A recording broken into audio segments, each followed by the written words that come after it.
What's up, movie lovers? I'm Mike, and this is Gotta Love Them Movies.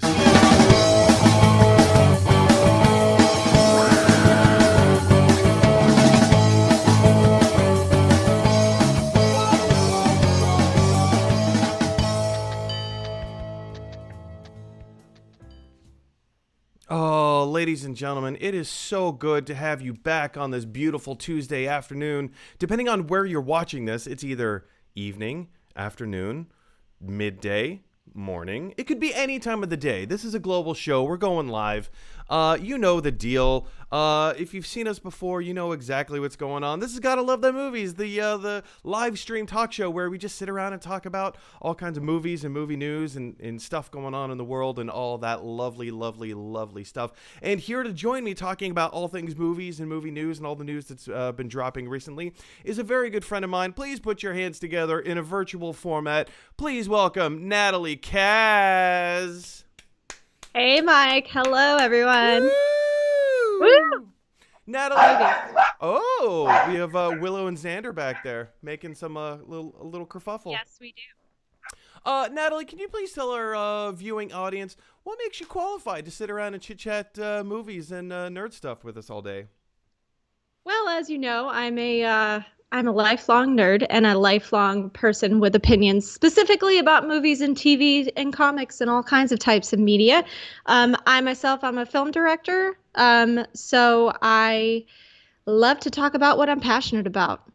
And I love seeing Thanos's gauntlet behind you. That makes me very happy. Anyway, guys, so we're going to jump right into this. You know, if you've watched the show before, you know the order of how things are going to go. First of all, I'm going to tell you how to subscribe to the channel on YouTube. Next, we're going to hit up some movie news. We've got a lot of stuff. A lot of interesting things have dropped. I mean, we've talked a lot about a DC fandom this last weekend, but, you know, non-DC related things. There have been some really interesting things that come out. Then we're going to hit up Toy Tuesdays. What is Toy Tuesdays, you ask? Well, stick around and I'll tell you. Then we're going to open up our Gotta Love Them Movies mailbag, take your previously emailed questions. And speaking of questions, we're going to end out the show with your live questions. So that's pretty much the order of the day. So what do you say we jump into the YouTube page? Ladies and gentlemen, it is so perilous? I don't know if perilous is the right word. It is important. Perilous is definitely not the right word. Hop on over to the Gotta Love Them Movies YouTube page. You can find us by going to youtube.com. and just type in the search, Gotta Love Them Movies. You'll find a little red subscribe button. Go ahead and click on that. When you do, you are helping out the channel. Once we get 1,000 subscribers and we get 4,000 hours of viewing content from the viewing audience, then I start to earn ad revenue. Hooray! And then I can start making this my full-time job. I love talking movies. I love talking all kinds of nerd culture and stuff with you guys. So if you can support me on that level, that really helps out quite a bit. And of course, once we hit 1,000 subscribers on the YouTube channel, we are going to move the show from Facebook to YouTube. And all of that is just going to help us aid our goals. Anyway, guys, now that we have the YouTube stuff out of the way, it's time to take a little bit of movie news. What? What? What? What? What? All right. It is now time to talk a little bit of movie news. We had some really interesting stuff come out of Middle Europe. Eastern Europe is more like it. The new Texas Chainsaw Massacre movie apparently had a couple of its directors drop out. This news is coming to us from Deadline. Two of the directors, Andy and Ryan Tohill. I don't know if I'm saying that right. Whatever, it doesn't matter. They were 1 week into filming the new Texas Chainsaw Massacre film, which apparently picks up right where the first original film left off, the 1974 Tobe Hooper film. 1 week into filming, 1 week into production, and the directors left over quote-unquote creative differences. I think we all know the code for creative differences and what exactly this means. Natalie, you are a film director. You've worked with various people in different productions, and sometimes you have to be the go-between, you know, the producers and the studio heads and whatever. what, from your insight, is something that can make directors leave a film 1 week into production over creative differences? Well, that's a pretty good question. I mean, more often than not, it comes down to money. I believe with this particular film, uh, they're, taking the trend that the other, other recent horror films have taken where you reboot the story from the very beginning, one of them being, Halloween, which was super successful a couple of years ago. But I think when you start any production and you get stuff and you're seeing the footage and it's just not working out, that sounds like a producer call that maybe this film is probably going to be way more over budget than needed. Considering it's filming overseas, I imagine their hope was for it to be dirt cheap. And usually when you have directors that are making last minute changes or just not 100% sure about how something's going to go, that usually prompts the producers in the studio to yeah. Because, typically whenever we hear about, directors and producers parting ways, or rather the directors with the studios, it either happens before cameras start rolling or maybe, a few weeks into production or, a couple of months into production. If it's a couple of months into production, that's a long film shoot. But being that this is a fairly low budget film and it's only 1 week, is that normal? Is something like that normal that, that it would be over money, that these troubles would see something like that? Yeah, for sure. I definitely think that a lot more recently than before with big film franchises like Star Wars. I mean, it's pretty well known that the directors that did the Lego movie that I love so much, Lord Miller, they were signed to do Solo, and a few months in, it was like, nah, that's not going to happen. Same thing with all the slew of Star Wars film franchises and series that were put on the table and then subsequently canceled around the end of last year. I think that it's somewhat unusual for the audience to be so kind of drawn into what's going on. It's a little weird to have that kind of information leak. This kind of stuff happens. Production, they shut down for one way or another, most recently due to the pandemic, but sometimes they do because it's just not working out. Oh, another one, Doctor Strange 2 lost its director Scott after Derrickson, it started yeah. production. Yeah, Scott Derrickson left. And now Sam Raimi, has stepped into that role. So I think it's a little weird that so much information about the creative process is coming out in the media. I think it has to do with a lot of fan speculation. They're a lot more involved than we used to be, thanks to, social media, Right. Rotten Tomatoes, all those things.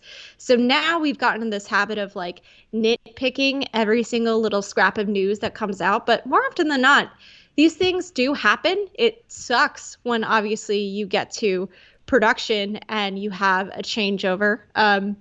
And hopefully what they're probably thinking is okay, well, this is what we already have in the can. What can we do really quickly? I thought the director choice was also really interesting. The director of this film, he's a guy that hails from Texas, the new one, not the old guys. Right. The new one that has been tapped to step in, he's from Texas, which I think is what? I'm also from Texas. Also, he is more known as a director of photography, and that's not the same thing as a director. Completely different skill. Completely different skill. Yeah. More about framing and knowing how the camera works and what kind of lenses and angles you can get, and working with lighting as well, as opposed to crafting a story visually. Exactly. He's also done a lot of corporate commercials lately, so I think this whole thing is pretty interesting. But when it comes to these big franchises, I'd rather just wait and see. Yeah, totally. So how about you guys? What do you think? Do you think it's abnormal, or do you think it's actually kind of more run of the mill? Do you think it's more common than we are giving it credit for? Jump on down to the comment section below and let us know your thoughts. All right, guys, moving on to our next little bit of movie news. You may have heard there's a little TV show coming out with Kate McKinnon executive producing based on the popular Netflix documentary Tiger King. That's right. Joe Exotic is a new TV show coming to NBC Universal, NBC, Peacock, and the USA platforms. This is kind of a big news deal, as it's very abnormal for any kind of a television show to get a big, wide multi-deal with, I mean, it's pretty much all in-house, USA, Peacock, NBC Universal. But to have a company like this go all in on one particular show, I mean, that's big potatoes. Put on top of that, it's a crazy premise. Like, this whole thing is absolutely insane. If anyone has seen the show Tiger King, you will know that it is the weirdest documentary. They're full of the weirdest characters in the strangest premise. But it's true. All of it is true. It actually happened. And now Kate McKinnon and her production company, they've decided, hey, let's take this ridiculous premise, let's take these ridiculous characters and bring them to life in a kind of scripted dramedy. Of course, as well, Nicolas Cage is attached to play one of the parts. It is not Joe Exotic himself. Natalie, have you heard of this? What is your knee-jerk reaction? My knee-jerk reaction is like, oh God, do we really need more Tiger King? Like, do we? I did hear that Kate McKinnon was originally attached. I think originally, like a few months ago when Tiger King came out, wasn't she supposed to play like Carol Baskins or, that B Carol Baskins? I think there was talk about it. I don't think there was anything serious about it until this production news actually. I don't know if it was the fans that kind of brought it into, the forefront of everyone's minds, or if it was really genuinely her just saying like, hey, this is a crazy idea that we could actually make work. Yeah, my one thing is I can see how it could be like a behind the music. Everyone, that's so old. That's such an old reference.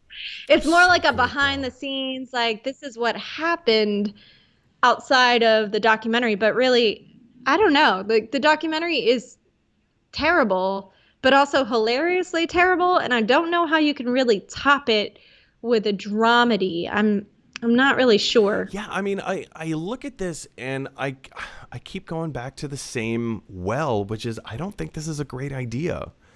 Look at a lot of the stuff that Will Ferrell has been pumping out for the past few years. It's been okay. It's been fine.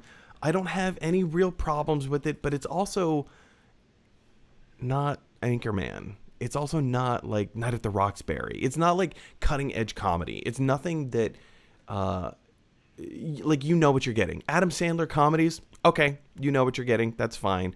Adam Sandler in Uncut Gems, whoa. And for me, I feel like that's where I want to see Kate McKinnon go. Steve Carell got out. I don't want to say he got out of the comedy game. Definitely not. But he definitely let his wings breathe a little bit. And he was able to find a new footing that wasn't just comedy. And I feel like Kate McKinnon has more in her than just weird, ridiculous comedy. And not just that, but specifically when it comes to Tiger King, I saw the documentary. I was floored by the documentary. I'm done with the documentary. I don't need any more Tiger King in my life. And I don't know if anybody, I feel like a lot of people feel that same way. Natalie? Yeah, I get this. So I think that I recently listened to a podcast with Seth Rogen, I think. He was doing an interview for his new film. It was on Netflix, right? Called The Pickle? Or it's called Pickle? Yeah, it's something like that. Yeah, it's something like a dramedy, but also there's historical context, but it seems to be very emotive and in the same way. And he kind of commented on the state of comedy in general, comedy movies, comedy series, that right now there just really hasn't been a huge market for that, laugh out loud, Wedding Crashers, Anchorman, that kind of thing that really dominated 10 years ago. It's hard for me to really scratch my head and think. But I mean, there have been some breakout successes that are in the comedy genre that have done really well. Right. But I feel like comedy itself, for comedy's sake, is just in a really weird place right now. The world is in a really yeah. weird place, and because of the yeah. and and comedy is a reflection of the way that the world works and the way that the world operates, and it doesn't matter where you land on politics, it doesn't matter where you land on social issues, it doesn't matter where you land on just kind of life right now. We need comedy, but we don't know how to do comedy because somehow, some way, everything is at a heightened state. And Goofy was done. I feel like you can do Goofy in maybe like a safe atmosphere, but Goofy can only take you so far. We've had one version of Goofy in the 70s, like with Caddyshack or Stripes. We had another version of Goofy in the 80s with like Ghostbusters or I don't know, Ferris Bueller. The 90s had its own version of Goofy, and so on and so forth. Ace Ventura. Goofy movie, right? The Goofy, the Goofy movie. Yeah. Yeah. Yeah. Right? I mean, that encapsulates the whole genre right there. Thanks, Disney. Yeah. Yuck. But Yeah. I feel like everybody wants to be cool right now, which is killing comedy. And real. You want to be real, you want to be cool. And if you try to fit into either one of those categories, comedy can't work. It's not that it doesn't work, it's that it cannot by definition. If you're trying to push an agenda, like who's having fun on the dance floor? The idiot dancing away to I don't know, Midnight Dream, or the cool kid standing on the back wall with his hands in his pockets, and his tie is, loosened up a little bit. Like, nobody wants to dance with the cool kid. Everybody wants to dance with the dancing fool. Everybody wants to have that fun. Except at my prom. That was me, and it just didn't happen. So, to kind of piggyback off of what you said, like, I 100% agree with you. I am not down for more Tiger King. At the end of the day, like, I love documentary film. Like, that's one of the many genres that I feel versed in. And I think that the point of the documentary really was, let's make an entertaining show that's basically like, binging and eating a whole pound full of Reese's chocolate candy. And like that's the kind of, I know, right? But that's the kind of, meat to the story in terms of, substance. So I think that the documentary, while humorous and while it had, its heyday in bringing us all together to talk about something that was absolutely ridiculous, at the end of the day, it's a documentary about terrible people who have done terrible things to each other, that do terrible things to animals. And in the end, like, no one's a hero in the story. I don't necessarily think that. No one wins. No one wins. And it's going to be weird to pull a comedic punchline out of that situation. I agree. Anyway, guys, what do you think? Do you have a differing opinion? Do you agree with us? Do you think that, the Tiger King television show with Kate McKinnon and Nicolas Cage could work? Do you think that there's something that we're drastically overlooking? Jump down to the comment section below and let us know your thoughts. All right, guys, moving on to movie news number 3. You may have heard of a movie back from 1982, which was a remake of a film from the 1950s called The Thing. They made another reboot in 2011 starring Mary Elizabeth Winstead of The Thing. And now for a fourth time's the charm, you guys, they're doing another reboot or reboot of The Thing. This time they're actually getting John Carpenter himself involved. This news is coming to us from Variety. Blumhouse? Do you know how... It is Blumhouse. Blumhouse, Jason Blum, I guess, is teaming up with John Carpenter himself, and they are currently in pre-production for a reboot of The Thing. There are no details about this right now. The only reason we do know about it is John Carpenter was at a Q&A session previously about a different film that he was working on, I believe Halloween Kills. Someone asked if he's working on any other projects. One in particular, John Carpenter said, "Oh, I don't know about that, but we have talked about." I think he, referring to Jason Blum, I think he's going to be working on The Thing, rebooting The Thing. I'm involved with that maybe down the road. So that comes right out of John Carpenter's mouth himself. Is this a good idea? Is this a bad idea? I don't know. There's a lot of ideas to swirl around in this realm. I don't particularly think that there's a need or a desire, or I don't think anyone needs to have another Thing remake. We've had one already. It was okay. Granted, it didn't have John Carpenter involved with it, but then again, John Carpenter wasn't involved in the original Thing film either. Natalie, do you have a different take on this, or are you in agreement that we don't need another Thing film? We don't need another thing. We've had too many things as it is. No, I do disagree. I think that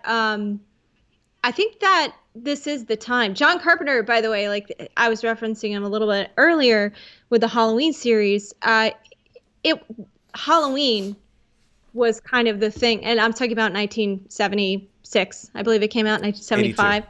That was really? John Carpenter's The Thing? No, you're talking about The Thing. I'm talking about Halloween. Yeah, no, I'm talking sorry. about Yeah, Halloween. yeah. Sorry, my apologies. So, maybe it was 78. So the point is, after that movie, and also a little Easter egg, if you go back and watch the original Halloween, you'll see that the 50s Thing makes an appearance. It's what the kids are watching in the house on Halloween night. That kind of propelled him to stardom, and it was that movie that kind of propelled him to make The Thing. A lot of people agree that movie is like the definitive Thing, if you will. Like that's the one that everyone thinks about, is like, this is the best that you can get with this particular genre. I think it's really great. I remember seeing it as a kid. I did see the 2011 one, and yeah, it obviously lacked a lot of the grittiness. It really, really holds up to the old one. But with that being said, John Carpenter's involvement in Halloween, the 2018 version, that ended up, at first I was like, ugh, eye roll, really? You're going to just make a sequel to the first one without any kind of knowledge of any of the others? This is so weird. But it ended up being a really stand-up film. And I think that the same thing could be said with The Thing. Every once in a while, it makes sense to reboot something or reintroduce things to a new generation. And as long as you have that original intent in mind, I'd be down to see it. Interesting take. I'm definitely of the opinion that there are certain films that have reached, in a sense, critical mass. I think like Back to the Future, Lord of the Rings, those are two examples that I always go back to that well and draw from. Back to the Future as a trilogy is a perfect trilogy. Even as each individual film, I feel that they are perfect films. Same thing with Lord of the Rings. I don't feel that there's anything that you can add or change that would make it better. If you were to remake Lord of the Rings, okay, but what? Like, you're only going to do it if you're going to improve upon it. So, CGI has improved dramatically since 1982. CGI has even improved dramatically since 2011 with the last reboot of The Thing. But I don't know. I don't know if CGI is a good enough reason to reboot. If they're just going to remake the same thing. Let me make this delineation. If you're going to reboot, I feel I would be more behind that because it implies that the story can have very sincere changes to it, as opposed to a remake, which is just the same exact story presented the same way, with very small little changes. Do you have a different take on this, Natalie? Yeah, no, that's a great point. That's part of the reason why I loved Halloween so much, is because it was a reboot, and I feel like the word is reframing. It reframed this tired, done a million times. Okay, there's a bad guy chasing a babysitter, and this is terrible, and really made it about something very relevant, which was, what is the aftermath of a woman in this specific case surviving a random act of violence, and sadly, albeit the pandemic is something that's kind of kept things quieter, but random act of violence that would happen almost all the time. And I think it's interesting to take that idea and apply it to the slasher genre. Same thing with The Thing. If they're going to reboot it, if they're going to reframe it into something more interesting, I feel like it's worth a shot. It kind of reminds me of, do you remember the George Romero Dawn of the Dead of 1970s versus... I'm aware of them. I never watched them. Yeah. I mean, I saw the original Night of the Living Dead, but I never watched. Horror has never been like a genre that I'm intrigued by it. I'm very interested by it. Yeah. But horror is one of those things that just scares me to death. So I can't actually sit down and watch the films. But I love it. One of the things I love about that message between, I guess The Night of the Living Dead was a good kind of send off allegory about racism. Yeah. And Dawn of the Dead was unintentional. A lot of people don't realize that it was just kind of an accident, that it was a happy accident. Yeah. And the fact that Dawn of the Dead in the 70s is set in a mall kind of speaks very highly to the consumerism that defined the 80s that was starting to really come to a head. You go back to 2004 when they remake Dawn of the Dead, it's more of a commentary about the violence of the world when it comes to terrorism and everything that had happened that was so important in that decade just a while ago. So I think that, yes, with the right creative mind, paying attention to how this story fits now, I think that it's worth watching.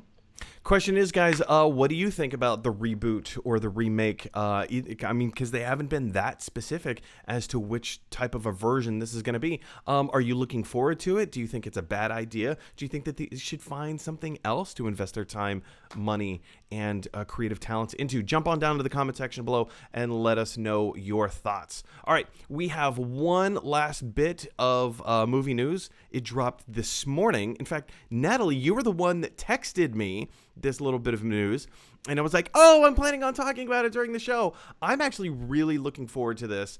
It was a trailer that dropped on Netflix. It is the new trailer for Enola Holmes, starring Millie Bobby Brown and Superman himself, Henry Cavill. Oh man, I think if you haven't seen the trailer, first of all, go see the trailer. Don't stop watching this video to go watch the trailer. Watch the trailer after you watch this. Yeah, of course, it's not going anywhere. I think this just looks charming. This whole concept, it is, if you're not familiar, it is Sherlock Holmes's sister, much younger sister, and I guess like the middle brother, Mycroft. The older brother, yeah. He's older than Sherlock. Sherlock is the middle child. I don't know. I'm definitely pulling from my nerdiness Like here, it but I matters. believe Mycroft Holmes is the older one. Like it matters. Yeah. No, it's me. It's a part of me. Yeah, but anyway, it's a really charming trailer. It has a lot of fun. They start playing that the song by Hole, that Captain Marvel, the Captain Marvel film kind of repopularized. I'm Just a Girl. No. It was No, Dot. Dun dun dun. Oh, hurry over. Oh, no, that was. Oh, yeah. Just kidding. Celebrity That's Skin. the I one. love Thank that you. song. Yeah. We've been really scratching at our 90s music here with like Batman and the use of Nirvana, and here we are. Born in the 80s, raised in the 90s. I mean, it's ingrained in who I am as a human being. So, have you seen all the Ninja Turtle merch I have behind me? It's Pee Wee Herman right there. So, I mean, it's not going away anytime soon. Anyway, Yes. You saw the trailer. You were so excited by the trailer that you actually texted me. What did. what were your initial thoughts and reactions? I was just surprised at, like, first of all, it's such a well-cut trailer. Like, it looks so fun, and I didn't really know that it was something coming up. And originally, I think that if you'd framed it any differently, I might have been like, I don't know. But that's speaking to the verse of, or the power of, a well-cut trailer. Like, the hiddenness of it, it's like Millie Bobby Brown, and she's also addressing the camera directly, so that's kind of a different spin. And you could tell it's a period piece all the way. All right, Helena Bonham Carter, all right, you kind of got me, this is interesting. And then it's kind of like the reveal that she is the youngest sibling of Sherlock and Mycroft Holmes. I'm a pretty big Sherlock fan. I don't know if you've heard that about me. Who around these parts. Benedict Cumberbuns, you're all about? Yes. Benny Cumberbatch. Yes. I really, really loved that portrayal. The BBC Sherlock is what we're talking about, if you guys haven't seen that. But I feel like if you're interested in Sherlock Holmes at all, you most likely have. That was a really great portrayal. And what I didn't know, because I wasn't a huge reader of the original stories. Same. But the idea that Sherlock Holmes and Mycroft, like, they are introduced as, like, okay, Mycroft is the older one. He feels like he's the smarter one. But the idea of a Sherlock, or of another sibling, was not originally part of Arthur Conan Doyle's stories at all. That's kind of, there have been, follow-ups and versions of the story that have included a sister, one way or another. You're proving not my point, but answering my question long before I've even asked it, which was, were you even aware of Enola Holmes before this trailer, before this morning? So I think that Enola Holmes, this might actually be tied to a specific set of stories. It's still a little new. I hadn't had time to, like, dig deep in it, but the name Enola Holmes was not one that I was familiar with. The BBC show did a really interesting twist at the end, because they kept referring to the Sherlock sibling. And for a long time, you didn't know if it was a man or woman. You just assumed it was a man, because I think that one of the lines in, like, the first or second season is like, what happened to the other one? That was kind of, like, left at that. And then there's this really remarkable twist, I think, in season 4, which was the last one, where the last one, I don't know, maybe it might be the last one, where Sherlock's sister is, first of all, a sister. Her name is Eustace, which is the Greek god of the east wind, I believe. And it fits in quite nicely. She's actually a somewhat of a criminal mastermind. And I don't know, it's a genius idea. I love that. I don't necessarily think they're going to go with that for this particular thing. I was most skeptical about Henry Cavill, as Sherlock Holmes. Henry Cavill on I think it was on the show on Friday. What day is today? No, it was yesterday. When we were talking about all things from DC Fandom with Rob Moreira. I'm probably saying that improperly. Anyway, with Rob, we were talking about how Henry Cavill is a bland actor. There's very little, if anything at all, that he's done that, even including Superman. Now, you can love Henry Cavill's incarnation of Superman. You can love him in the Guy Ritchie film, The Man from U.N.C.L.E. You can love him in Mission Impossible 6. I actually do love him in Mission Impossible 6. I think he was a great actor in that. The Witcher. I see his performance across the board as incredibly bland. I see very little charisma, very little of interest from his acting choices. Yeah, I do think that he has been in a very comfortable type of character for most of these things. I guess I appreciated, sort of. I mean, at least Henry Cavill's British, right? At least he's British, where Robert Downey Jr. is not. True. I actually enjoyed the Guy Ritchie Sherlock films. I thought they were fun. I thought they had high energy. I even thought that Robert Downey Jr. did like a fun job. Like it was his own version. Yeah. And then just to see, two different incarnations of Sherlock share the same screen in Avengers, it just, it makes your heart grow 3 sizes too big. Mine was definitely 6 sizes, but yes. That's what she said. Anyway, guys, question. We're going to jump back to you. That does it for our particular movie news. Have you had a chance to see the trailer for Enola Holmes? Are you as excited for this film as we are? Jump down to the comment section below and let us know what you think about that. All right, guys, with all that down and out of the way, we are going to move to our very special, or I guess the day of the week special. Today being Tuesday, it is now time for blah, blah, blah. That would have been a perfect intro had I not flubbed it. It is now time for Toy Tuesdays. All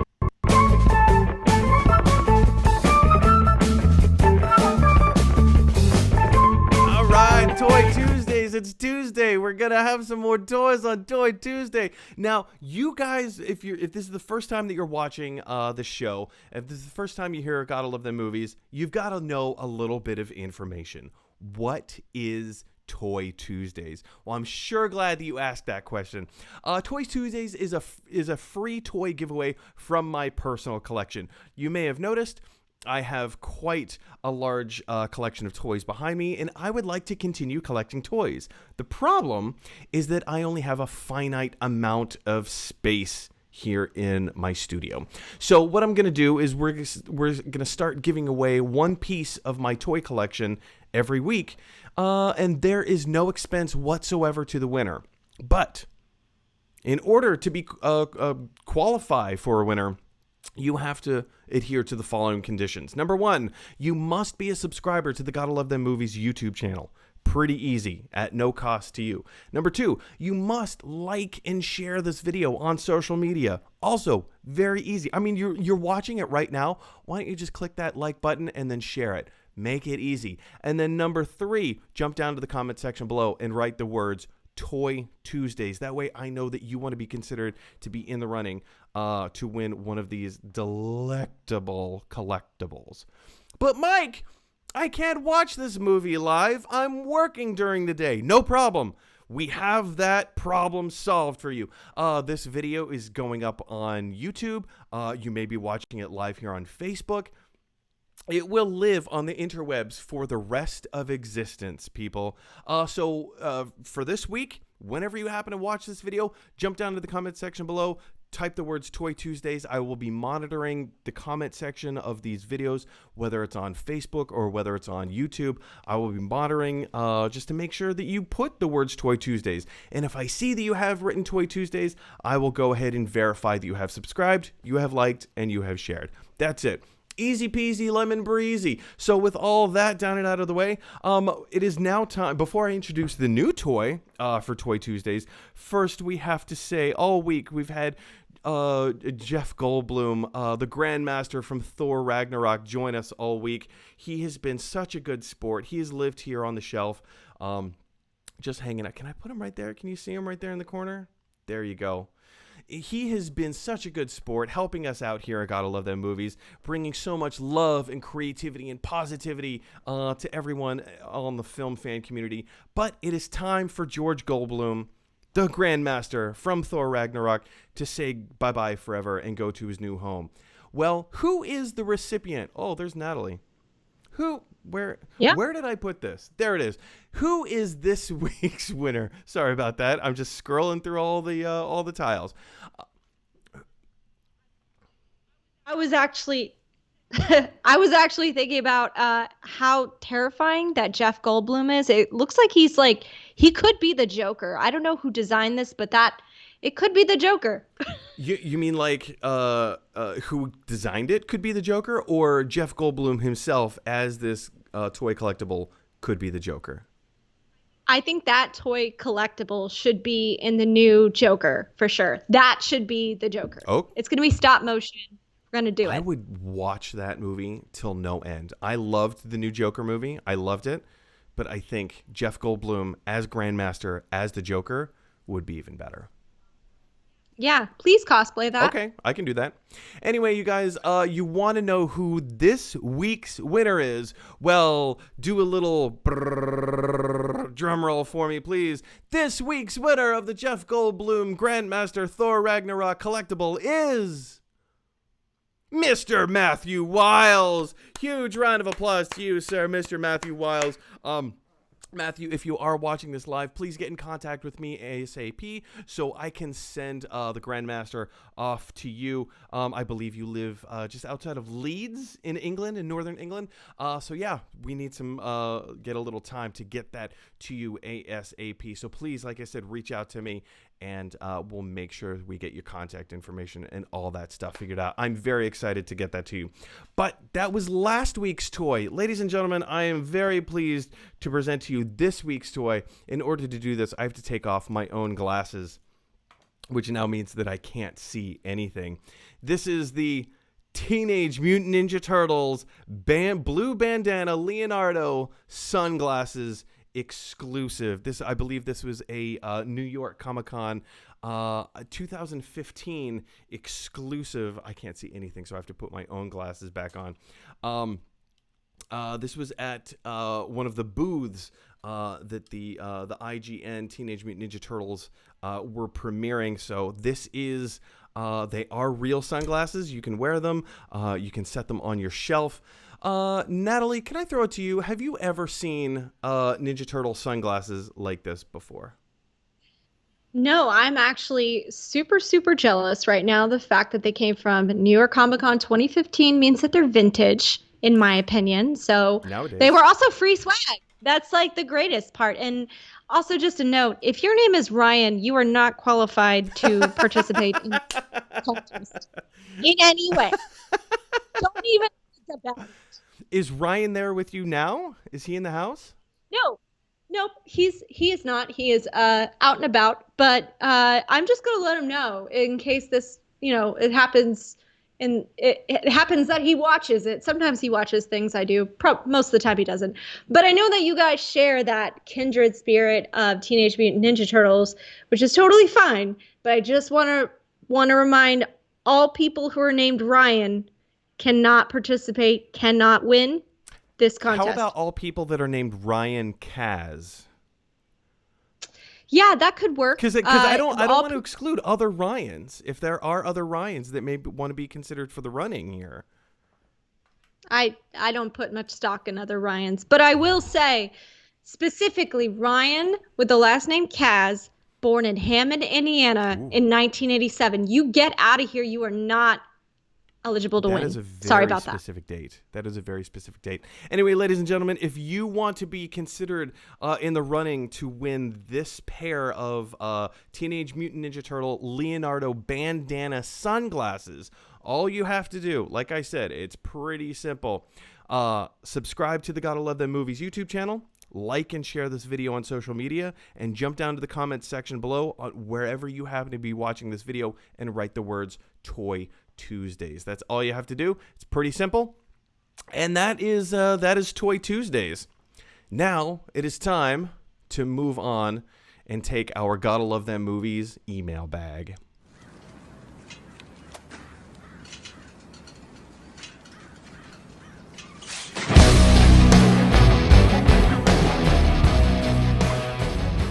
All right, ladies and gentlemen, it is time to open up the Gotta Love Them Movies mailbag. But before we do, if you want to have an email topic sent to me, you can do it anytime, night or day. If you want to get your question read live on the air, just email me here at GottaLoveThemMovies@gmail.com. Very easy, GottaLoveThemMovies@gmail.com. The email address, if you don't know how email works, is available 24/7. So just send me an email whenever you have a chance.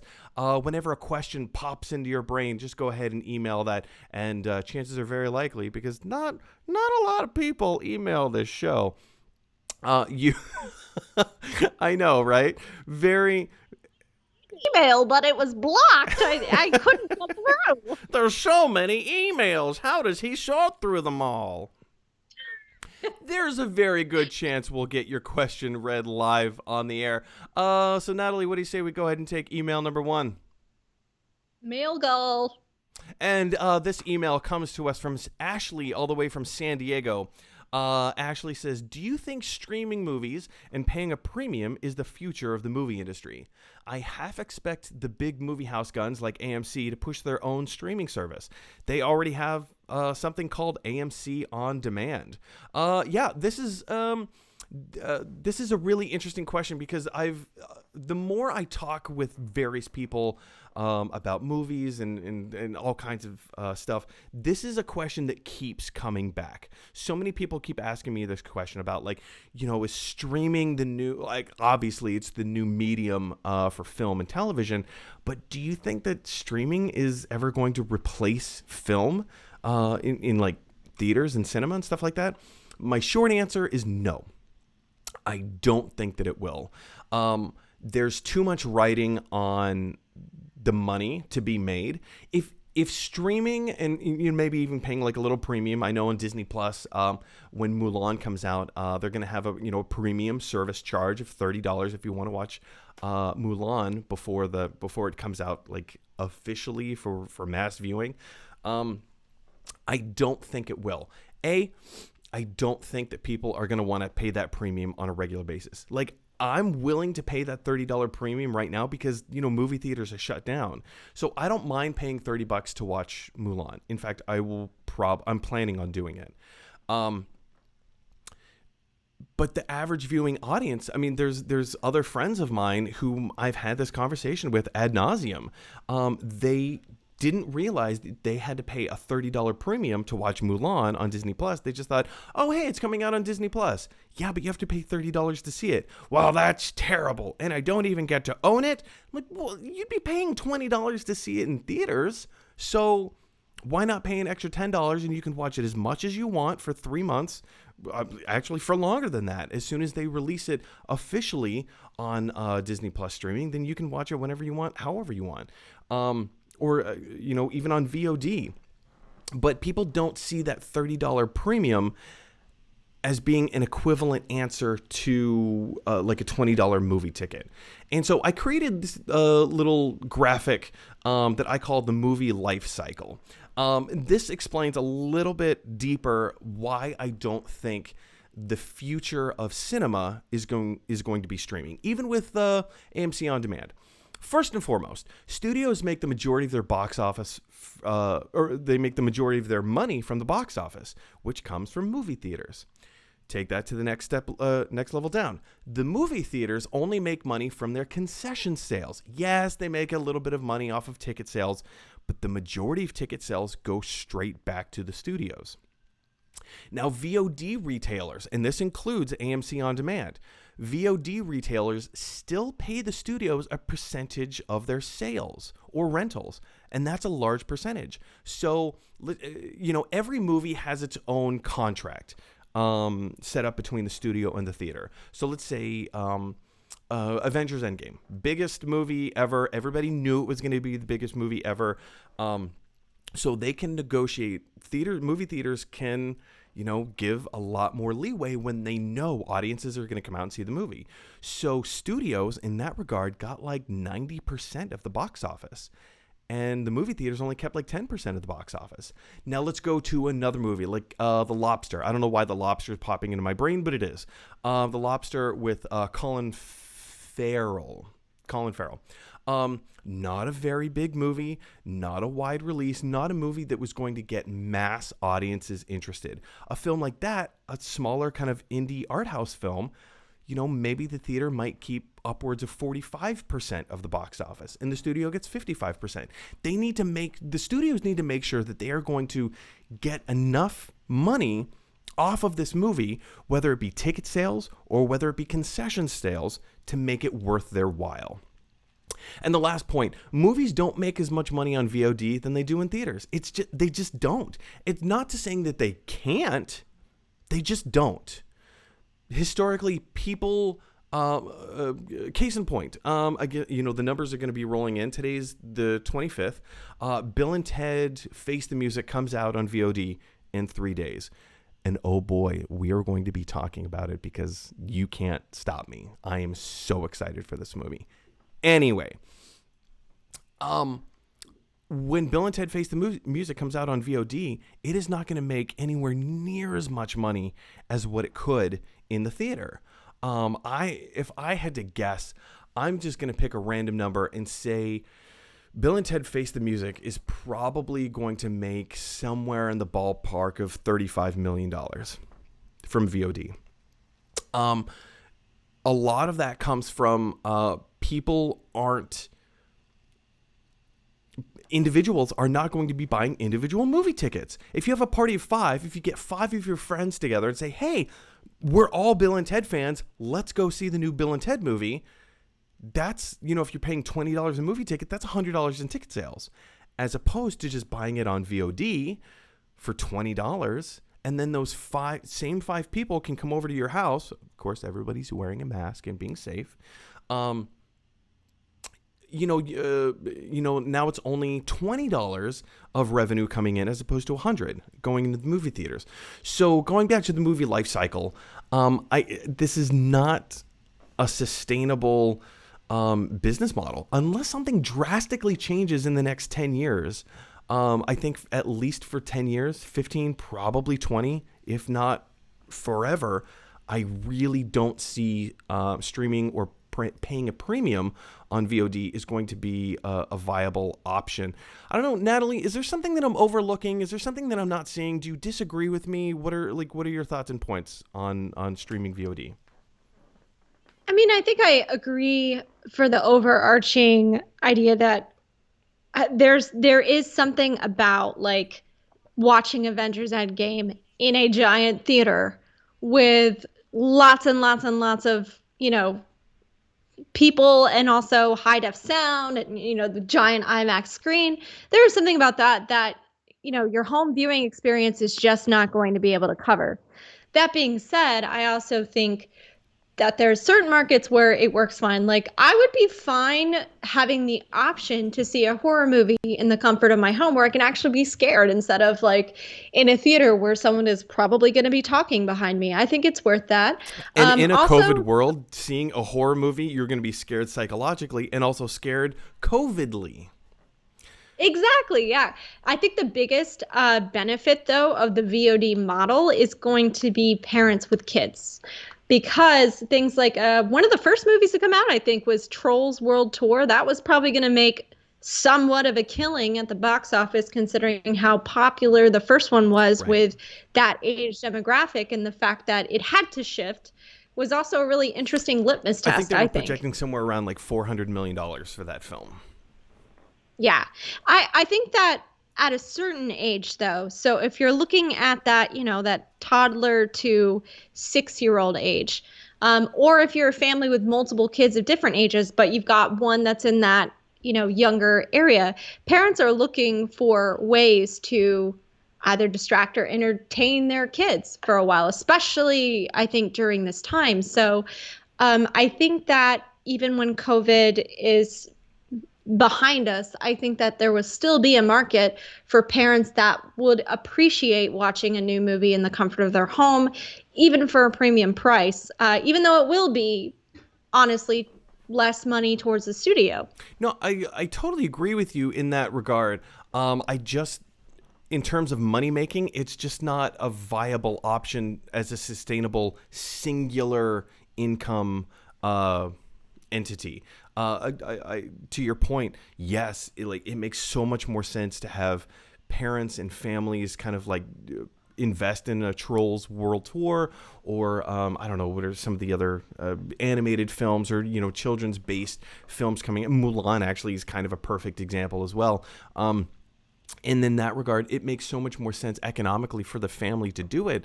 But in terms of the studio receiving money, they need the theater. They rely on the theaters. I mean, that's where they get pretty much all of their sustainable income from is from movie theaters. So in the future, I don't see this format changing. I don't think that the movie theater exhibition model is going to change anytime soon unless something else completely drastically knocks out theaters. I don't see it happening. Who knows?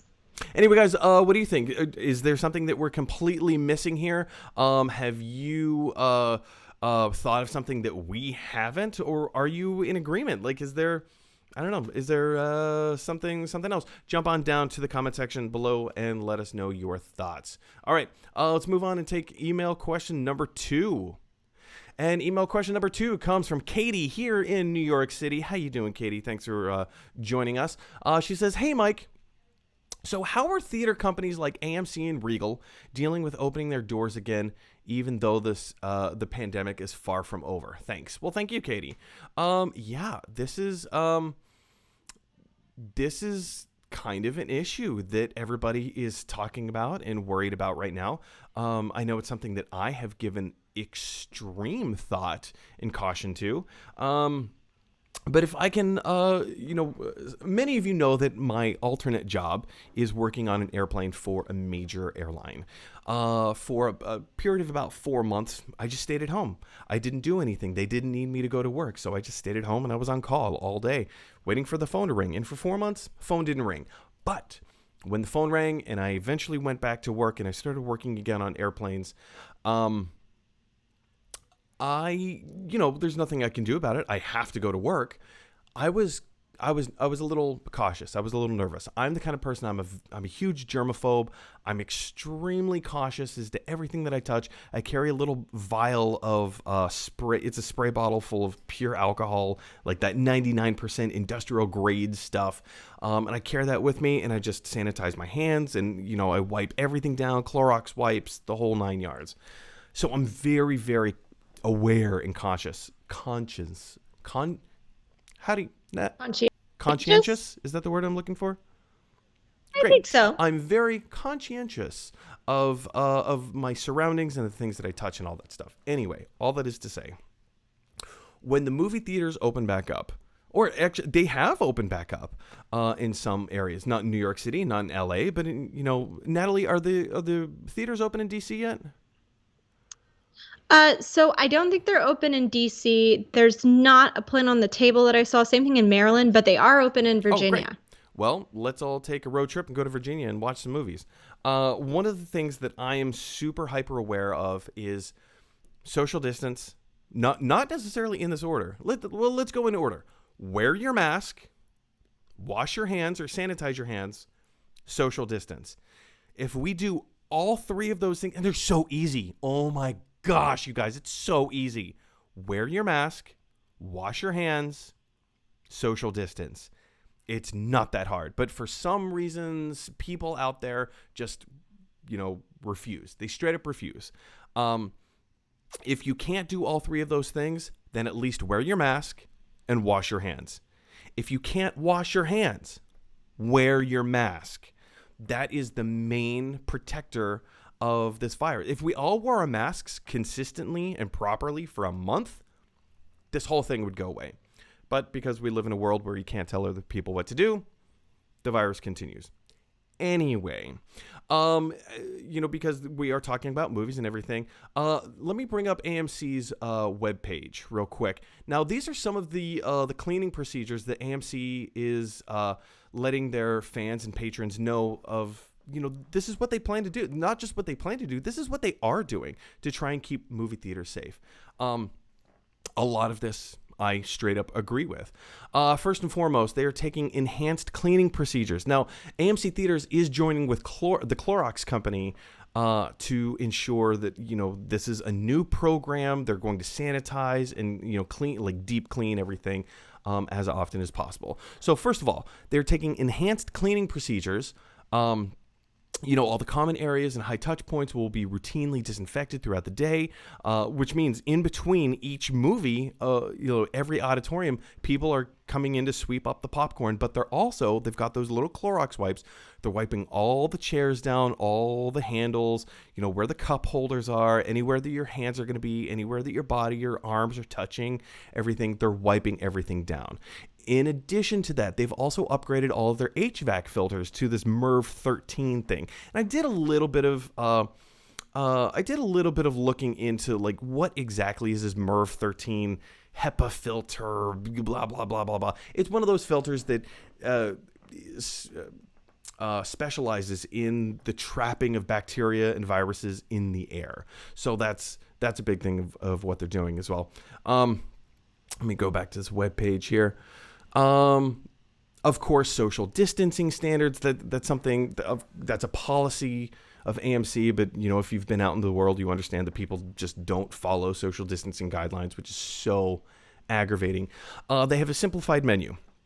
Instead of being able to order everything off of the menu, they're going to have pre-prepared things that you can kind of, say, hey, I want this. Boom, done.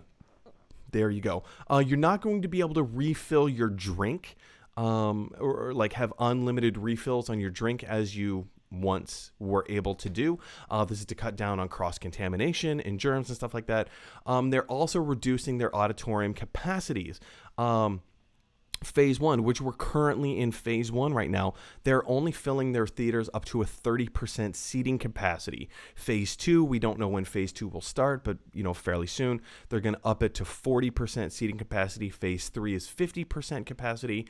And then in phase 4, they're just throwing all balls to the wall and just saying, all right, well, by Thanksgiving, we're going to fill the theaters to full capacity, which that's one of the things that I don't particularly agree with.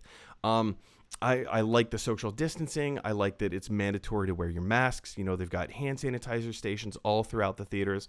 Natalie, when you do go back to the theaters, first of all, are you planning to go back relatively soon, or are you gonna give it a few months before you start going back? What are your thoughts? How safe do you feel? I think a lot of that definitely depends on the region. I mean, everything you said, I agree with. I think that AMC is definitely taking leaps and bounds to give the appearance of cleanliness. I for one have been present at some showings where some particularly gross things have happened behind me at a movie theater pre-COVID. I think we've all been in those scenarios before. Oh yeah, for sure. But I think that eventually we are going to have to go back to a normal way of life. Now, as far as the rest of 2020 is concerned, I don't think there's anything out there right now that's going to pull me back in the theater. Like, I mean, what was the movie that was released this weekend? Unhinged. Yeah. I'm not willing to risk it all for Russell Crowe. What? Yeah, it's worth my life. But the movie was directed by the RZA, the Wu-Tang Clan. I don't know. Thank God Endgame is not. That didn't happen this year. But that being said, I think that studios are going to have to, pump the brakes a while. I think that the majority of Americans, they're going to find out that one way or another, if they release their big hits, they're going to lose some kind of revenue due to this, because we're not all on the same page in the country. Also, subsequently, I read that Unhinged, when it was released, it did really surprisingly well, but mostly in the South and Midwest. And read from that what you will. It's true. I mean, I don't want to marginalize. I don't want to, call anyone out. But when you look at the trends, there are specific trends happening in health and in economy that are pairing up, as you say. So it's going to be interesting moving forward. Like I said, I don't agree with AMC's decision, much like I don't agree with the company that I currently work for selling all of the middle seats on the airplane. I do not agree with this. I'm totally okay with filling all of the rest of the seats. But, if you're going to practice, safety and safe health, you have to, I feel like, as, who was it? The buck stops here. Who was that? No, Truman. Thank you. Truman. Sorry. Yeah. Dewey did not defeat Truman. Are you sure about that? President Dewey sounds very familiar to me. But yeah, like the buck stops here. And I think the same thing with AMC theaters is that there needs to be some responsibility. I do not see filling every seat or having the opportunity to sell every seat in a movie house by Thanksgiving. I don't see that as being responsible. Everything else is what they're doing. I'm totally okay with filling the theater up to 50% capacity. In fact, if they wanted to start with 50% capacity, I would feel fine. That means every other seat has the opportunity to be filled. I'm okay with that. And I'm a massive germaphobe. As long as we all wear our masks, as long as we all keep our hands clean and do our best to kind of like keep, away from other people, we can do this. We can do it together. Yeah, I agree. I think that I believe AMC's policy is also like, isn't it every other row? Yes. So like the whole Yes. row is blocked out. So I think that, yeah, I mean, at the end of the day, it's not super scary in a giant theater, like, one that used to house like 300 seats. If it's at 30 or 40% capacity and, you think about some of those families as clusters. But also it does seem like it's really, really, because number one on your list, wear your mask. How are they going to manage that? Like, are they going to have ushers with flashlights? No, they're like, not. Hey, pull your mask over your nose. Guarantee they're you not going to do that. Even working on the airplane, it becomes my responsibility. I have to police all the passengers and say, hey, remember, put your mask up. It has to cover your nose. Like, not just your mouth. It has to cover your nose as well. And so it's, we have to say this 10, 15, 20, 30, 40, 50 times to, 50 different people on the airplane every single flight. And so that becomes exhausting. And when you're in a dark room filled with strangers, nobody's going to keep their mask. Like, realistically, unless you're like me, the average movie-going audience member is not going to keep their mask on. So that's why, like, the social distancing thing is huge. Okay, you're not going to keep your mask on. I completely disagree with your judgment-making process. I don't trust you in that regard, but I do trust science. You can't cough or spit further than, 10 feet. We're keeping the 6 feet. If you can, that's super impressive, right? It's very impressive if you could cough or spit that far. And most people aren't going to do that. I would hope that the majority of people, I feel a cough or a sneeze coming on, cover up. And I feel like most people are going to be considerate in that regard. It's for that small percentage of people that just will blatantly disregard all of these things. And there's not going to be any policing. The bottom line, I currently feel okay. I currently feel okay going back to the theaters when they open up in New York. I feel okay about it. We'll kind of have to suss out the situation when I get there and, after I go through one round. But the more people start showing up, I mean, we're going to, by Thanksgiving, I don't know. I don't think that's a great idea. Anyway, guys. I hope that was just for the shareholders too. I hope that date was. Oh man. It seemed flexible enough in the wording, but I agree with you. Like Thanksgiving, no, thank you. It seems a little too early. Anyway, guys, what do you think about AMC theaters or any of these theaters opening back up so soon, or filling their theaters to full capacity by Thanksgiving? Does that scare you? Do you feel comfortable going now with a 30% capacity rule? How do you feel? Jump down to the comment section below and let us know your thoughts. All right, guys, that will not quite do it. We have one more main topic, and this is the big feature, the big featured main topic of the day. This is our last email, so let's jump right in. This comes to us from our winner of Jeff Goldblum over here from Thor Ragnarok. Matthew from Leeds in the UK says, DC is smashing it with a slew of trailers. If you haven't noticed, DC Fandom was this last weekend, and they just knocked it out of the park with all of their announcements, all of their trailers and everything. It was absolutely incredible. But Matthew goes on to say, where is Marvel? Have they been hit worse by COVID? That is a great question, Matthew. And I have a lot of things to say about this. Pretty much it's one thing, but I will go on a very long rant. Natalie, please bear with me. We ask where where did the MCU go? Okay. So first and foremost, They've already made all of their Phase 4 announcements like a year ago, back when shortly after San Diego Comic-Con, Disney had D23, and at D23 they announced their next slate of DC movies. DC movies. Can you imagine Marvel making a Batman movie? That'd be kind of cool. But yeah, Disney made their huge slate announcement. And keep in mind, this was only a year ago, only a few months after Avengers Endgame hit theaters. And so here is their slate.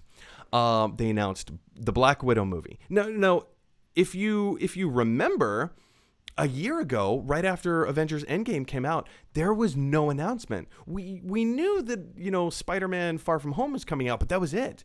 After Spider-Man Far From Home, nobody knew what Marvel was going to do. I mean, there was some rumors and stuff like that, but there were no official announcements. So to go on the Phase 4 announcements, they officially announced all at once Black Widow, the movie, Falcon and Winter Soldier TV show, The Eternals movie, Shang-Chi and the Legend of the Ten Rings movie, WandaVision TV show, Doctor Strange movie, Loki TV show, What If TV show, Hawkeye TV show, Thor Love and Thunder movie, and a Blade movie. That's 11 projects that they straight up announced. Like, these are in development. And then Kevin Feige went on to say, we don't have time to talk about Fantastic Four. We don't have time to talk about Black Panther 2. We don't have time to talk about Mutants or Captain Marvel 2. So he just he name dropped 4 other properties that he's like, we don't have time to talk about these things, because they didn't. They just announced 11 projects. And then he 4 other projects that, everybody knows they're working on. He just casually name dropped. And then, he didn't even mention Guardians of the Galaxy 3, but we know James Gunn has already had the script written. I mean, he's going to have to rewrite it when he comes back to Marvel. But there's that. On top of that, right after D23, I'm going to say it was like a month, 2 months later, very, very close to D23, Marvel went ahead and dropped another little bit of news bomb. They're going to do a Ms. Marvel, a She-Hulk, and a Moon Knight television show, all for Disney+. So now we're up to, so that was 11 officially announced projects. Now we're up to 14 officially announced projects, not to mention the other 5 unofficial projects that he didn't even get around to mentioning. On top of that, we know we're getting a Spider-Man 3, a Marvel version of Spider-Man 3. We know we're getting an Avengers 5. We know we're getting an Ant-Man 3. And with all of the other things coming out, not just coming out, but the things that have come out, all of the young people, all of the children, all of the teenagers that they have seeded in their movies. Ant-Man's daughter, Cassie Lang, Hawkeye's daughter, Kate Bishop, Iron Man 3. There was that kid, I guess they're calling him like the mechanic or something like that. He made an appearance during Tony Stark's funeral. Spoiler alert, Tony Stark died. Where have you been if you hadn't heard that information? What? Tony Stark's dead. The mechanic kid showed up at his funeral. So it is not outside of the realm of possibilities that for years, Marvel has been in the making of a Young Avengers movie. I don't want to say we know this is going to happen, but guys, the writing is on the wall. All of that stuff, that is 23 projects. 23 projects. DC didn't even announce a fraction of that this last weekend. They announced Batman, they announced Wonder Woman, projects that we already knew were in development. They announced Shazam 2, the Black Adam movie, like all these things. None of this stuff came as a surprise to us. The Suicide Squad, they didn't even have enough to fill the schedule, and so they put video game trailer. Oh yeah, this is people are gonna lose their minds over this video game trailer for Suicide Squad, Kill the Justice League. Cool. I'm not saying that people shouldn't be excited for it or they can't be excited for it. I'm saying, look at all of this stuff that Marvel has been teasing. Hold on, let me turn off some of these.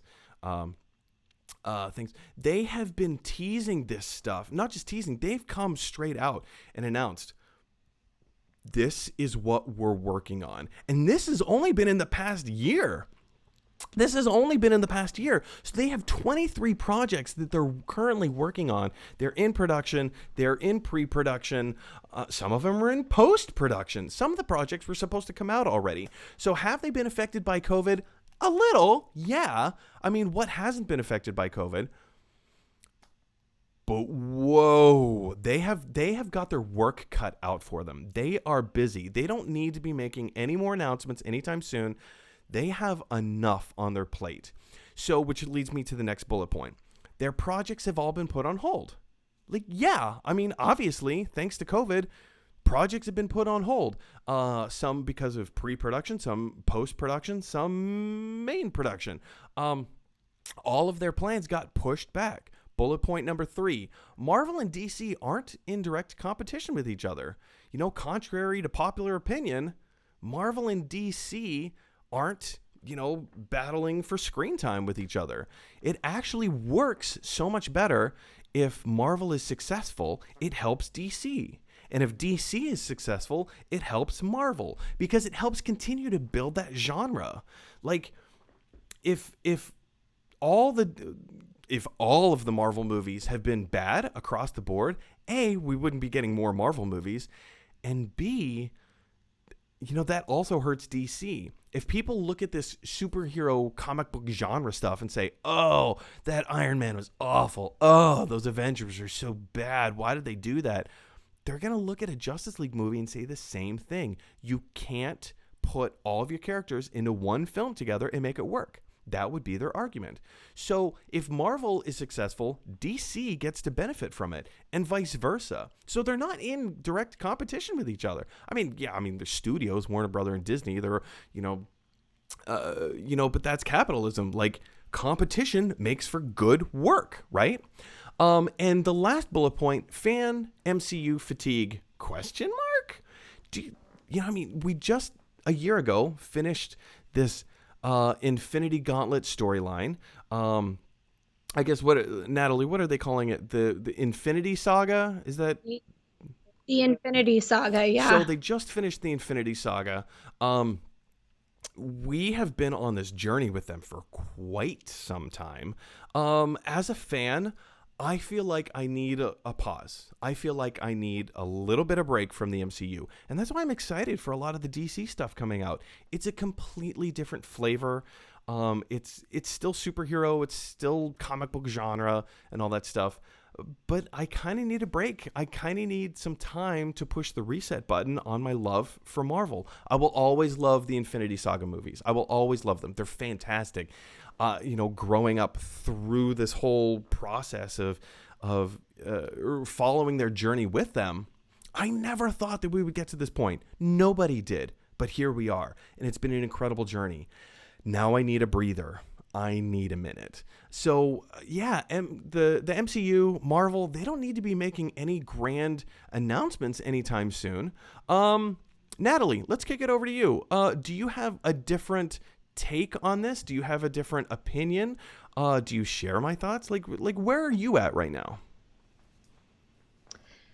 Well, I actually do share most of your thoughts. I think one really important factor is I believe that the Walt Disney Company hopefully learned some lessons with Star Wars. They definitely overfilled the schedule. They lost the faith of the fans by delivering a couple of things that were very controversial. Now, I will say this with love, Star Wars fans are the worst.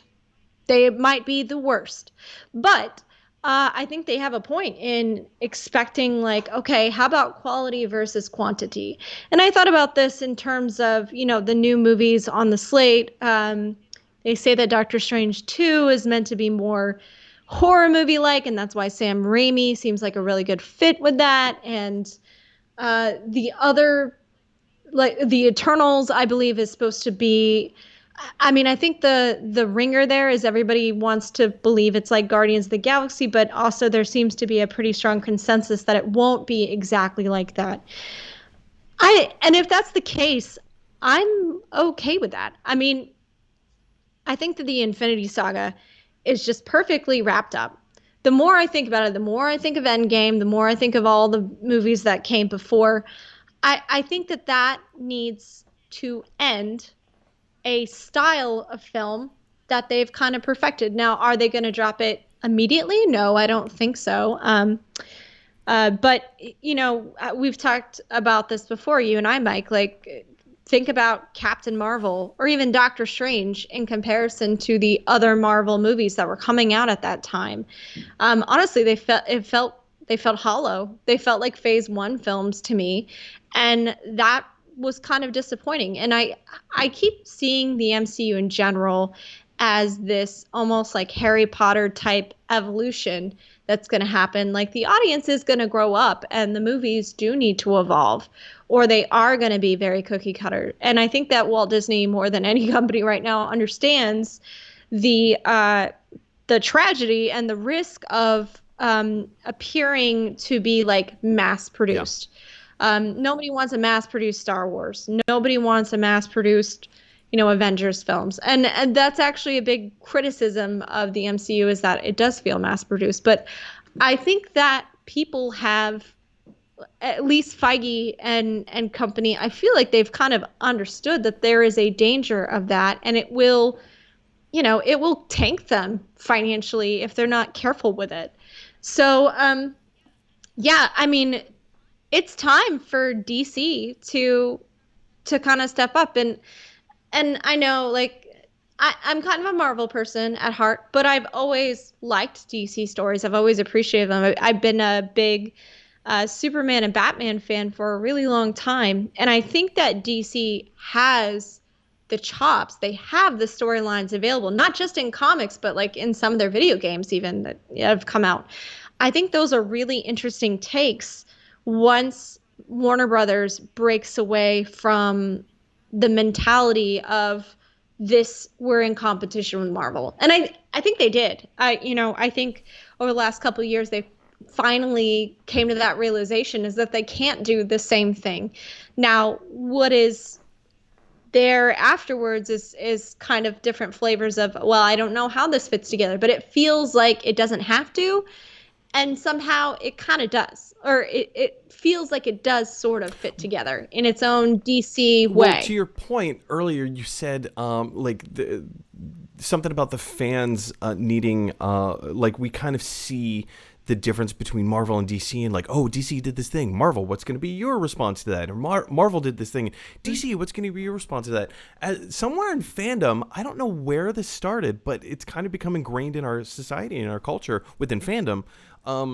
We expect Marvel and DC to have a friendly rivalry with each other, and there doesn't need to be a rivalry. It's, you can love completely separate things and let them be themselves. Like even within our own group, for those of you who are not familiar, and I'm sure many of you are not familiar, Natalie and I are part of a cosplay group, and even in our cosplay group there's this kind of like friendly rivalry of like, oh, are you Marvel or are you DC?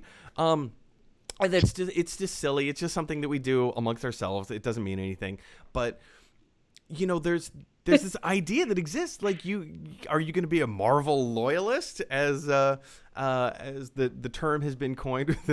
You're rolling your eyes. Yeah. You socialist Marvel lover. You brainwashed. Yeah, you have to pick a side, and you don't have to pick a side. And I think anytime that one group has success, it will only help and strengthen the other group, or however many other groups that you have. Yeah, I don't know. Do you have any other thoughts on the subject, or should we move on? Yeah, I mean, I think what I'll say finally is I'm super excited about what the MCU has to offer. I think that this break only serves to benefit them as a company, because it does allow this like jammed in breather for MCU fans to like take a breath. But I also appreciate that switching over and watching a DC movie doesn't have to be the same thing either. It doesn't have to be Doesn't have to be good, doesn't have to be bad. It also doesn't have to feel like you're watching a comic book movie. Like, like Joker. I feel like Batman is going to be um, kind of twisted in that way too, where you don't feel like you're watching a traditional comic book movie. And that's great. I definitely think that competition makes people Yeah. better. But yeah, DC, it's clear to me like DC didn't want to play the whole DC versus Marvel game anyway, because there's probably too much sensitivity and heat there, Well, I also think that with they the whole rumors understood what about. they had. They also knew that like where they Yeah, were was not where Marvel was, and that's fine. yeah, Like, and you can play the game by not playing the game, as you said. Like, be part of it, but yeah. kind of like we're gonna sit this one out, guys. Anyway, guys, what do you think? Do you have a differing thought or a differing opinion? Are you of the opinion that, hey, DC just dropped all of this news bomb stuff?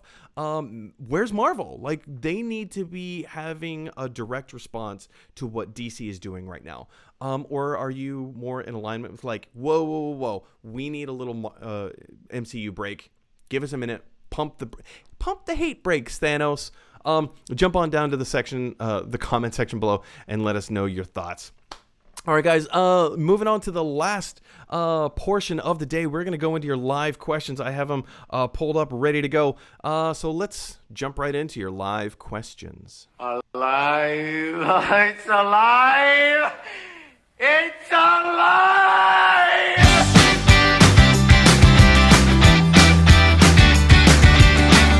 All right, time to take some live questions. I'm excited. As opposed to previous days, I've had to look these up, but now I have learned from my previous mistakes.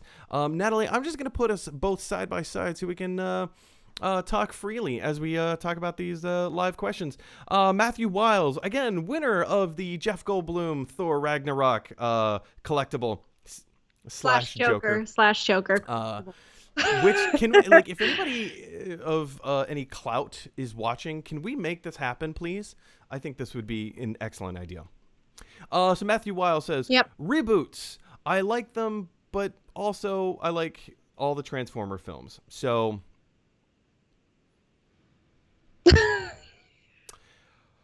oh, Natalie, do you want to take this one?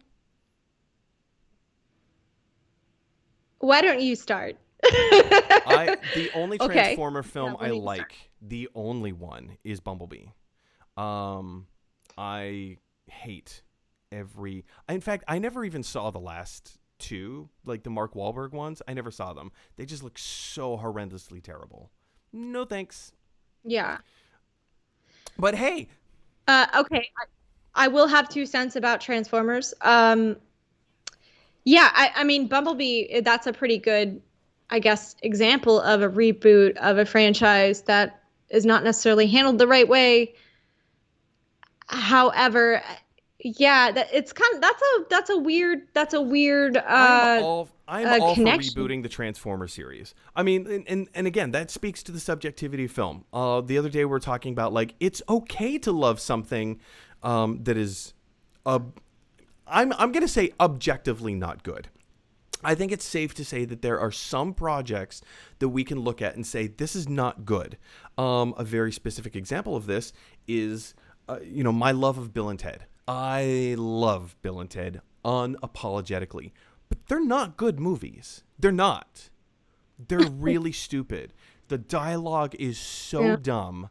Like you can see the writing on the wall. They're so stupid. They're not good movies, but I love them. I love them unapologetically. And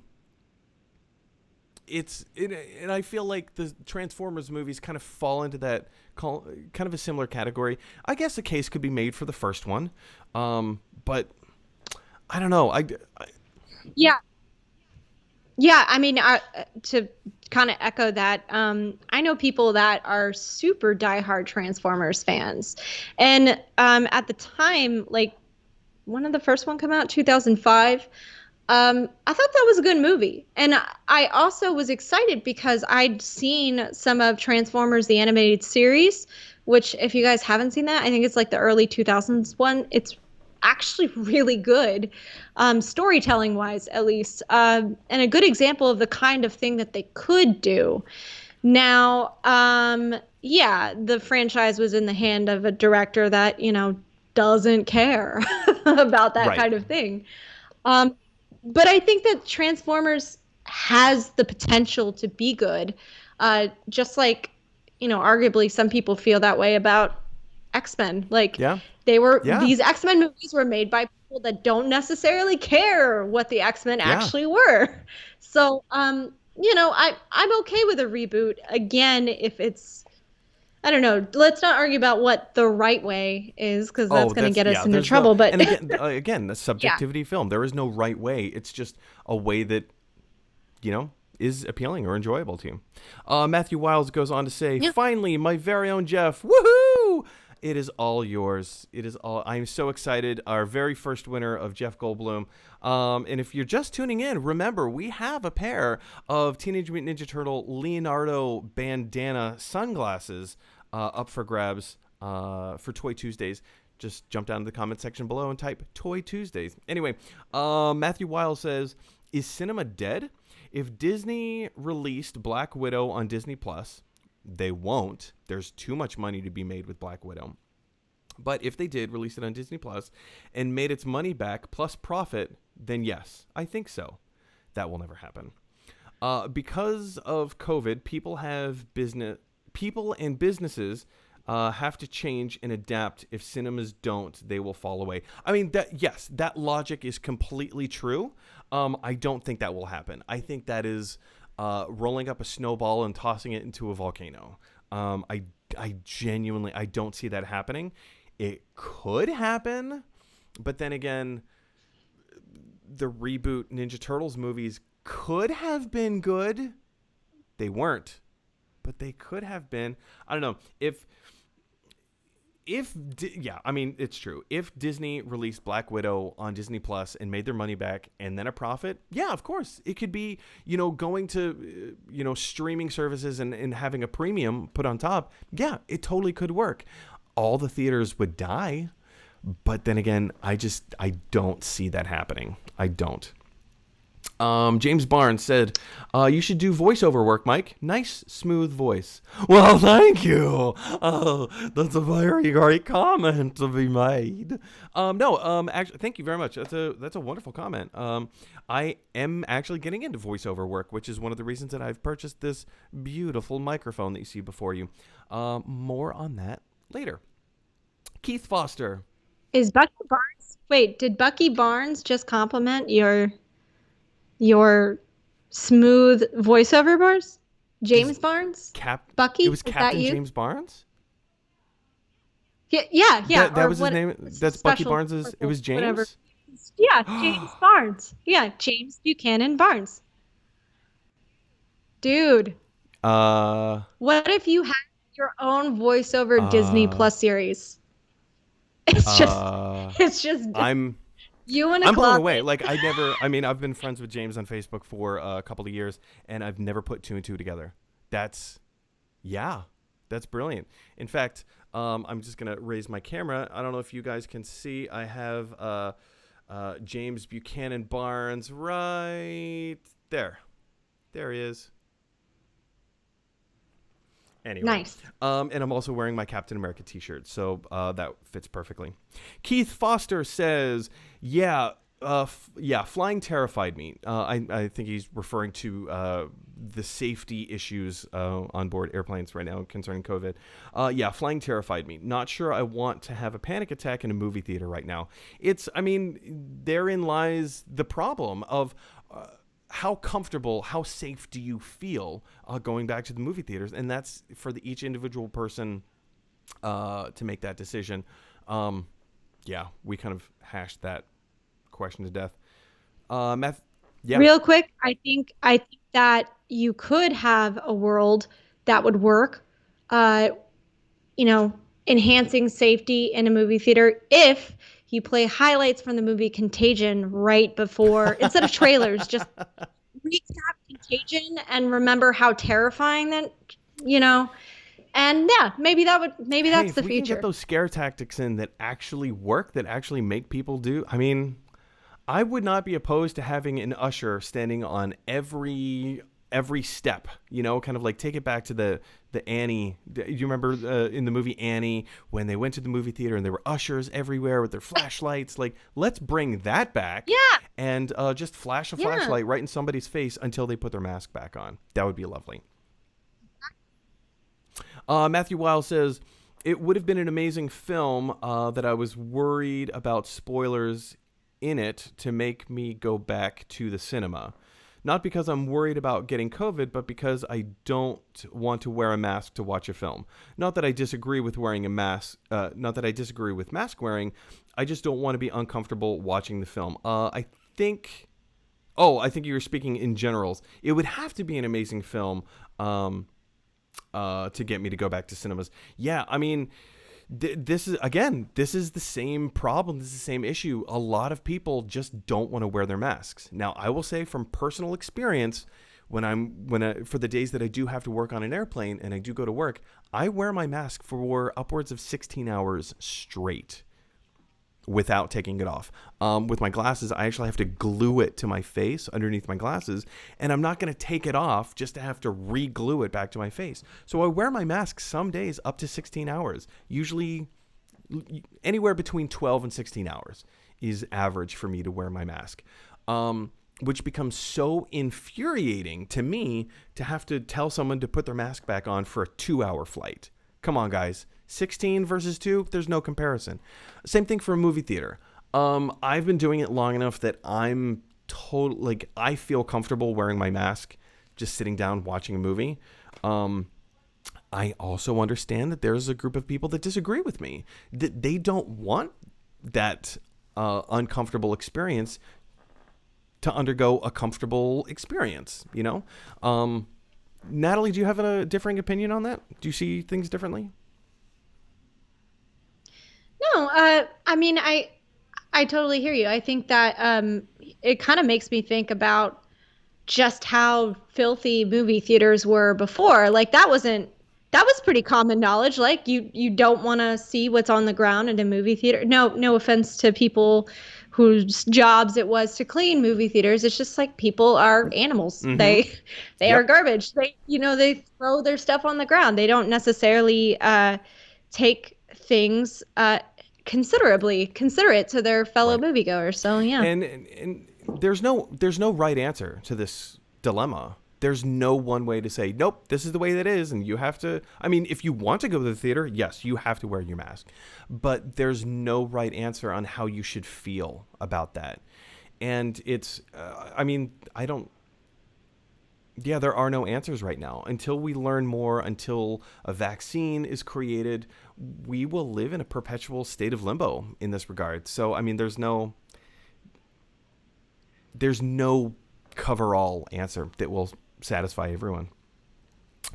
Keith Foster says, as far as I know, they are still on lockdown for California. I believe that's in reference to movie theaters just not being open in general for California. Mm-hmm. I know a lot of the middle America states, like you said before, in the southern states, Natalie, like Texas and Florida and Louisiana, Georgia, like a lot of these theaters are open now. We're just going to have to... I think I read that only New York and California are shut down. But I'm not sure about that either, because I know that some of the regional states around us just don't have theaters. And, just like you said, I think it's going to depend on the population. Right. Exactly. Yep. Just depend on the population. Keith Foster goes on to say, spoilers, Mike, in all caps. I know what you're referring to. That would be the Teenage Mutant Ninja Turtle reboot movies being terrible. He's actually referring to Tony Stark dying in Endgame, but I'm trying to make a joke out of it, and it's not working very well. What? I know. What? What? Oh, also, Captain America died in Endgame. Did you know that? Thanos died in Endgame. Black Widow died in Endgame. What movie? Scarlet Witch. I don't understand. Scarlet Witch died in Endgame. Pretty much all of these characters right there, Like every single one of them, they all died. Captain Marvel, she died. Ant-Man and the Wasp, they died. Groot died many times. He's died multiple times in the MCU. Oh, Spider-Man, dead. wait. So what happened to Jason Momoa's This character? guy, he's dead. Jason Momoa's character, playing Aquaman. Yeah. Jason Momoa as Aquaman, right? playing an Australian who is playing a dude disguised as the dude, looking like another dude. Yeah. He's dead. They all died. That was All right. That was the point. These movies got to end. that was the whole point. That's it. Matthew Weil says, I suppose my point isn't that they don't have anything coming. It's more that the world has been locked down. Cinemas are now opening. DC seemed to have come out with trailers at the right time to excite people. Marvel has shown nothing. At least give us a trailer for Falcon and the Winter Soldier? ? No, man. They were supposed to release the Falcon and the Winter Soldier in August. Same thing with WandaVision. So give us something. Again, I think this goes back to my like DC and Marvel aren't in competition with each other. There's no need to say, oh, DC's doing all this stuff. Oh, well, this is our answer to that. Falcon and Winter Soldier. They don't need to. I mean, I'm just really excited about that particular show, to be fair. It looks fantastic. Oh, yeah. It looks fantastic. Matthew Wiles just private messaged me. I'm not going to read it on air because it's a private message. I'll get back to this. If you want me to read this on air, let me know. But without your blessing, because it is a DM, I'm not going to read that on air. He goes on to say, actually, ignore that comment. I agree with you. Well, there you go. Cool. Oh, look, my mom is watching. Hi, Mom, if you're still watching. Hi, Mike's mom. Keith Foster says, I don't have to pick a side. I don't have to pick a side. I choose to pick a side. Good. Which side have you chosen, Keith? You better, in the words of Indiana Jones's dude, I guess, choose wisely. Dude, yeah. Hold on. Sorry, I'm getting a whole bunch of DMs. Okay. Moving on. All these people watching. Matthew Wiles, Transformers, big explosions, and my childhood toys beating each other up. I can turn my brain off and enjoy it. That is a great reason. That is a great reason to love the Transformers movies. Would love a decent reboot of Transformers. I think we all would. Speaking of Transformers, Keith goes on to say, the Netflix Transformers anime series is pretty legit. Interesting you guys say this. A very good friend of mine voices Starscream in those anime Transformers Netflix films. Yeah. More info on that later. But yes, those I haven't watched them yet. I've been told they're fantastic. Maybe I'll do that tonight. Maybe I'll sit down and watch those tonight. Guys, that is the end of our live questions. I think we just blew through all of our live questions. Keith right now is giving me all these laughs and likes and hearts on the message board. Anyway, guys, thank you so much for joining us today. Today we ran long. This is a long show. We went an hour and 45 minutes. Usually the show tries to run about 1:15. Woof! We droned on, Natalie. We droned on. We sort of did. Yeah, a little bit. Anyway, guys, thank you so much for joining us here. If you like this video, click like. If you really like this video, click subscribe. And if you really, really like this video, click share, because that is what the Transformers would want you to do. Natalie, let me throw it back to you just before we go.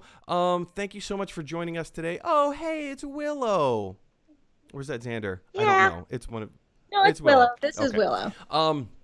Thank you so much for joining us today. Where can people find you online? Yeah, so on Instagram, it's comic_Connie. That is where I am most active. If you want to keep up with my film work, I would suggest nataliekaz.com. It's the website with the dachshund holding a clapperboard. Perfect. Absolutely perfect.